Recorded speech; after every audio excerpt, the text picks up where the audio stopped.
Good morning, John. Thank you for visiting with us. What I'd like to talk with you about, firstly, congratulations on your new role in the company. Thank you. There's obviously a very careful transition taking place, or has taken place. Perhaps you can share with us the vision of the business with you as the new leader. Well, thank you for your good wishes. Start with that. Look, let's take a step back. Before I took over as President and CEO of Commercial Aviation, I had been working with Paulo Cesar as one of his right-hand men, his direct reports, for 5.5 years. So the transition itself has been very orderly.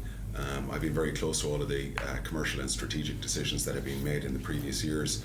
So, and very close to Paulo's way of thinking, and certainly as I look forward, which is your question, you won't see a lot of changes. There is continuity, and that indeed is one of the strengths of Embraer. We don't have a lot of turnover in our executive ranks, and therefore the customers and indeed our investor community has confidence that we'll stick to our plans, and that's sort of what we've been doing for the last 46 years.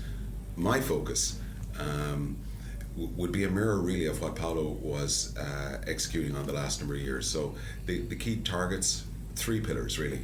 Number 1, deliver the E2 on time, on schedule, below budget, and in the design specifications that we promised the market. And under the leadership of Luis Carlos Afonso, we're very confident on that. And indeed, we have the aircraft parked right outside the E2. Its 26th flight was a leg that it flew and landed at Farnborough here at the weekend. That flight, that last leg of the 26th flight, was 5 hours and 50 minutes, 2,400 nautical miles. That in itself is a testament to the capabilities of Embraer. So I'm confident on the first pillar, which is delivering the E2 on time, on schedule and below budget. The second pillar of our success and my focus that I'll be directing my energies towards is maintaining momentum in sales of both the E1 and of course the E2 over the next number of years. So establishing ourselves and asserting ourselves in the market so that the customers have the real facts of the comparative economics of the E2 against the competitive aircraft. We've now flown the aircraft. We have our mock-up here. We have the aircraft in the static display. And now we want to share with the customers on a more assertive way the economics of the aircraft. So that's the second pillar, maintain momentum on sales. The third pillar is something I just want to maintain our focus and our reputation on, and that is our post-entry into service customer care. That is one of our unique attributes. It's one of our unique capabilities at Embraer. It's one of our secret sauces. It doesn't get a lot of profile, Addison, but it's something we spend a lot of time on. So taking care of the customers and maintaining that relationship for after-sales customer support. So those are the 3 focuses that I'll have, not at all different from what Paulo would have done if he was sitting here talking to you today. So it's the continuity, a little more assertiveness perhaps in the marketing side, because that would be a strong bias from my front, but that'll be it. So yesterday at the, talking about the assertiveness, yesterday at your presentation, for the first time that I can remember, your company or Embraer came out more aggressively and specifically focusing at the competition. That was uncharacteristic. Well, I would say aggression is not in our cultural DNA at Embraer. I wouldn't characterize yesterday as aggressive, perhaps, but certainly more assertive.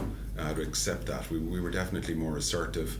I think it's important for the operators, the investors, to hear the comparative economics of the E-Jet against those that compete with the E-Jet. You know, Addison, we have a track record that we've established over many decades of delivering on the economics that we promise. And I think it's important now that we identify and maybe flush out some of the arguments that our competitors perhaps have been making. We have a reputation of excellence. We have a reputation of delivering what we promise. And I think that's something that will feed into the momentum on sales here over the course of the next couple of quarters, because now we have the aircraft she's actually flying. And in fact, the second test bed is already in the air, flew last Friday. And Luis Carlos tells me in another 45 days or so, the third test bed is flying in. So the market has a lot of confidence on the E-Jet and the E-Jet program. It's important people now understand the comparative economics. Okay, so my final question is, listening to all this confidence and appears to be well-founded, good foundation for all the confidence, what keeps you up at night? You know, I have a different appreciation now for what Paolo had to deal with as CEO. You're paid as the CEO of a business unit almost to be paranoid. When you're paranoid, you're on your game, you're sharp. You're always thinking about what the customers want. You're always thinking about what the competitors are doing. And for me, I think about, are we listening to the customers?